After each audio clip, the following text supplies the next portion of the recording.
Hi, I'm Neil Marshall. This is Trailers from Hell, and I'm here to talk about Assault on Precinct 13, John Carpenter's second feature. It was shot in 20 days for $100,000 and was a massive influence on my first feature, Dog Soldiers.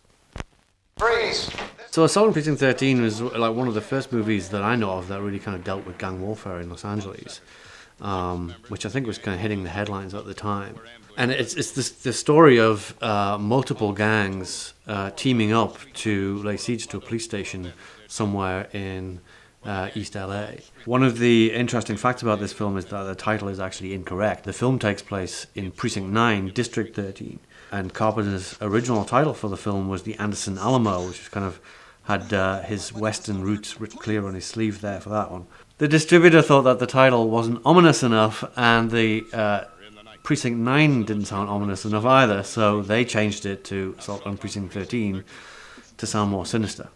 Also at the time, there was a lot of controversy about this film because it features a very graphic shooting of a young child. And part of that is because the scene itself is really violent, and is still violent today. You don't often see children being shot in the chest and next to an ice cream van anymore.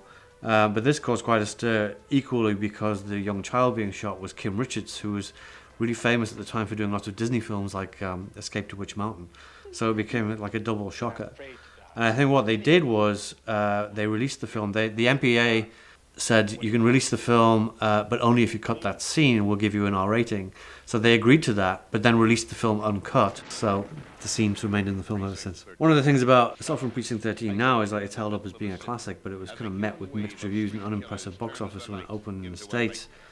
The film was then premiered in the London Film Festival and was picked up by the critics and crowds there and taken on to huge success, and then kind of got reevaluated, I think, here to become the cult success that it is now. The editing on the movie is credited to John T. Chance, but this is actually a pseudonym for John Carpenter himself.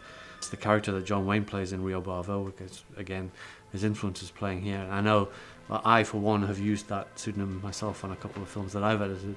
So Precinct 13, cut off, isolated in the middle of a city, as a human wave of street killers turns the night into a nightmare.